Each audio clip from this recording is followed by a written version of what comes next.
момента почваме жътва на царевичен силаж. Винаги 2-3 часа стават 1-2 дни, но надявам се да не е така. Да, всичко вървеше по план, но като не се случи ето това. Нещо страшно. Най-трудният елемент в животновъдството е произвеждането на царевичен силаж. Една грешка може да доведе до фатална година, изпълнена с много финансови загуби. Ден, година храни.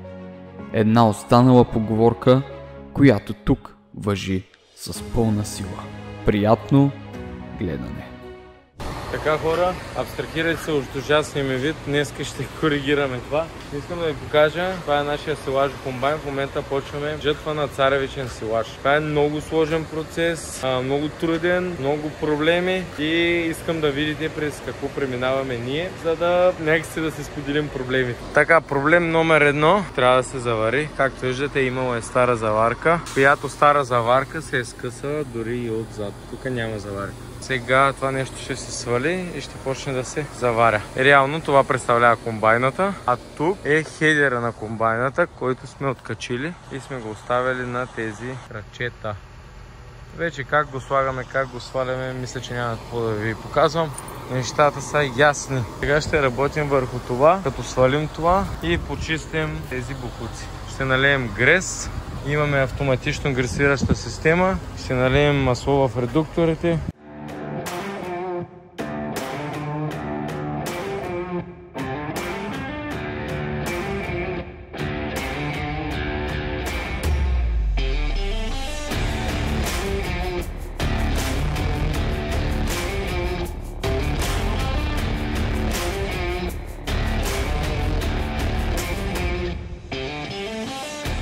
Така, да ви кажа какво направихме до сега. Както виждате, разглобихме комбайната и по-точно хедера и другите части, които са пред комбайната. Издухваме ги, почистваме ги и видяхме една нередност, където едната рамка беше скъсана и трябваше да я почистим, да махнем заварките и в момента ще се направи заварка в по-голяма дълбочина, която ще ви покажа малко по-натам във видеото. И след като се отстрани този проблем, реално започваме да наливаме масла в редукторите, защото трябва да се сменят. Хидравлично масло трябва да се сложи, където има хидравлични неща да се движат. Ще сменим маслото на двигателя с Кастрол, между другото доста качествено масло, филтри, понеже двигателя е на МАН и се ползва от локомотиви и се ползва от круизни кораби. Това е доказано B12, 1080 коня, доказано е в годините като много здрав двигател, който се справя с абсолютно всякакви трудности без проблем. В момента ще гледате процеса на подготвяне на нашата комбайна за женене на царевичен силаж. Така, понеже не се занимавам само с едно нещо, оставих заварчика да заваря този елемент, който е скъсан и взех премикс, който да докарам на нашите животни. Мога да ви покажа, не знам дали се вижда. Да. Ето там отзад. Премикс по кръварски му казваме витамини и минерали. Когато гледаш животни на затворено място, затворена ферма, няма никакъв достъп на светлина и така нататък, и е най-добре да си набавят витамините и минералите чрез добавка. Просто е неизбежно да постигнеш това, което целиш, без премикс.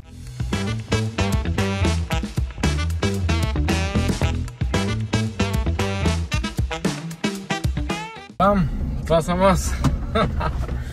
Но вече с прическа, подстриган и да, доста се променя човек, между другото, когато че тръгна без колан. И сега ще ме нападнете в социалките. Така изглеждам подстриган. Пострига се преди жътвата, защото по време на жътвата няма да имаме много време. Абсолютно никакви такива глизоти. Затова го направих сега. Така, сега отивам да ви показвам къде сме стигнали.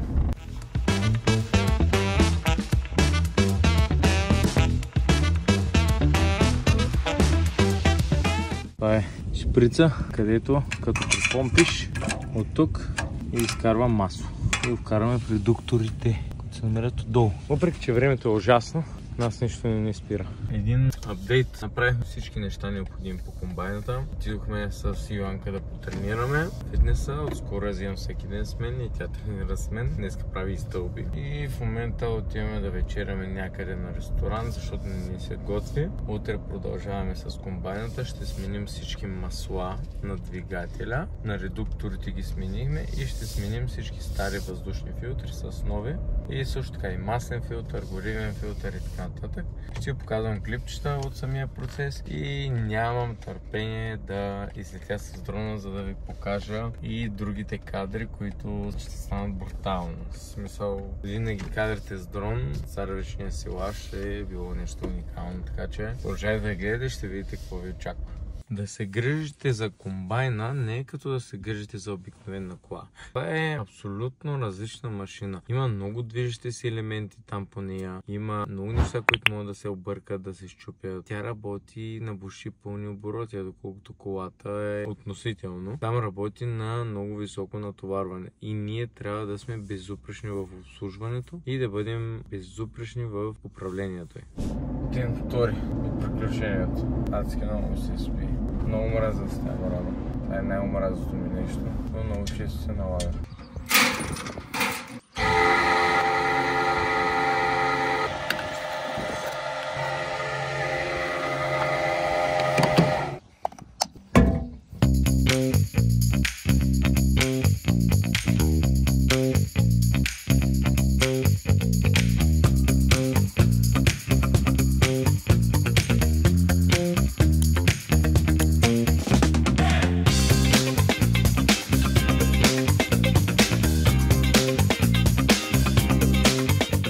Повечето хора, които не знаят това, което го миехме на автомивката и това, което ремонтираме и разглобяваме, е един счупен лагер на корн крекера. Корн крекер означава буквално да смачкаш зърно. Тоест, това е най-тясната точка на комбайната, 2 мм, абсолютно цялата зелена маса и кочани минава през това. Искам да ви кажа, че това подлежи на най-високото натоварване и е най-финно. Трябва да го оправим, за да може всяко едно зрънце да бъде спукано и да извлечем максималната турбяла AK нишасте от царевица, за да може да дадем енергия на нашите животни. Както знаете всички, храната е енергия. На нас трябва много за животните. Давам ви пример, на един човек му трябва между 150-200 грама протеин на ден, на една крава и трябва около 4000 грама протеин на ден. Така че представете си за какво количество храна и какво качество.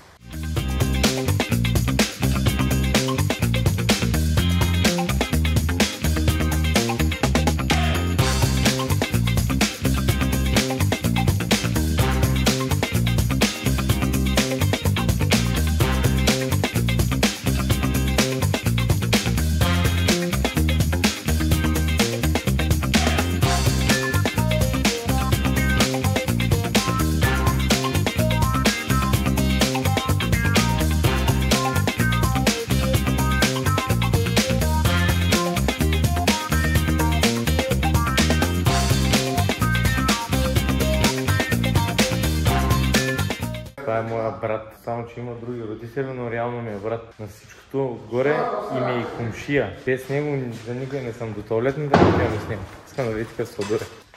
Hello there. Мене де ма изпотя, бе, баджорка, аз му го разчитам на тебе, разбираш? Медено гъще има, медено. Гресирахме корн крекера, оправихме, сменихме му лагера. Всичко е наред. Приключваме с него. Както виждате, колко сме се пръснали. Голямо събиране ще падне. Така иска се от нас да сложим тази част на комбайната. Всичкото се нарежда тук. И ви показвам последната част, която трябва да сложим на комбайната, която е хедера. Както винаги, последното е най-гадно. Това е хедер. Много е голям. Хубавото е, че е сгъваем. Не е на ремарке да се го носим след комбайната. Можем да си го транспортираме така, като се сгъне. След това се разпъва и така нататък. Но се слага много трудно. Наистина, буквално трябва да си като часовникар. Има тук един кардан и има такива места за куките горе и тук долу. И е много трудно. От едната страна влиза, от другата не влиза, трите точки влизат, четвъртата не влиза. Много е гадно, но това ми остана. И смяната на маслото остана, да. И въздушните филтри, които са древна работа. Имаме още 2-3 часа. Винаги 2-3 часа стават 1-2 дни, но надявам се да не е така. Ето ги маслата. Аз ги бях показал и по-рано в видеото. вътре грес масла за двигател. Мотокар, това му викат крокодил между другото. С него може да изваждаш двигатели. Ето, както виждате, този двигател е изваден благодарение на него. Мисля, че дига до... Как ще ви кажа, мисля, че пише колко дига. Ето, вижте, 1 тон му е максимум. 800 кг, тук е 400 кг или 300, не знам. Точност, но 1 тон. И това е за сега.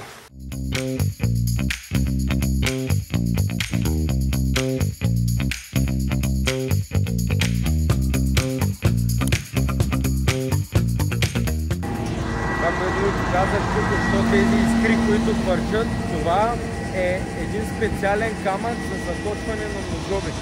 Тоест, банята ми има система, която е самонаточване на ножовете. Това е уникално, защото малко или много след такава голяма маса те се затъпяват. И иска системно няколко пъти в деня да пускаш тази система, за да може да донаточи ножовете, по този начин дори по-малко гориво. Не само, е много по-благоприятно за продукта крайния. В момента правим тестове на тази система. Много интересно, както виждате.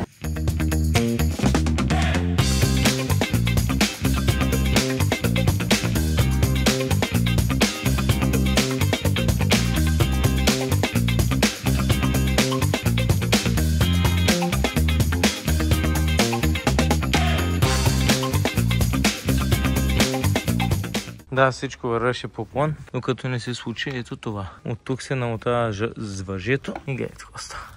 Нещо страшно.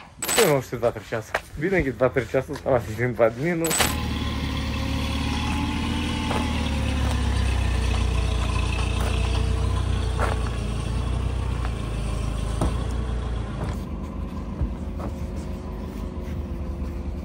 Я го пусни. Готово. Добре ли, бандит? Много е хубав. В момента те го заваряме. Ето тук.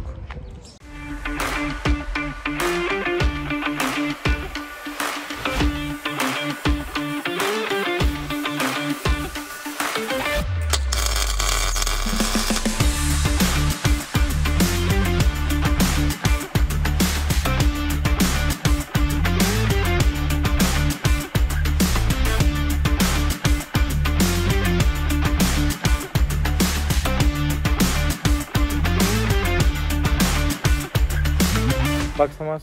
А това е кош за букук. Това е друг букук.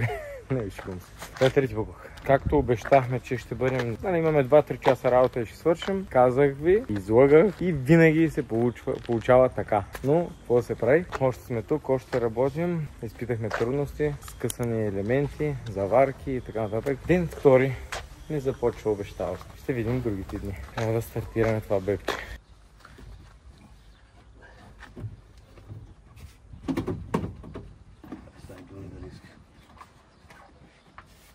Чай да покажем на хората разликата между стария горивен филтър и новия ягодай. Как е?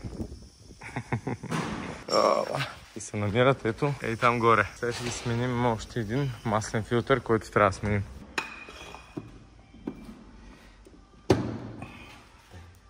И направо го пръска в дюзите и кито ръжди, има всичко такова, нагари, всичко събари.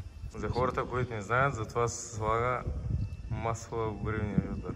Кажем смяна на масло на комбайна Кроне. Какво представлява и колко е мръсно старото. Гледайте какво става въпрос. Ето тук, така, пробката. Така се сменя масло на комбайна Кроне. И слагаме новата кръв. Сменяме кръвта. Смяна на масло. For wide range of commercial and heavy duty.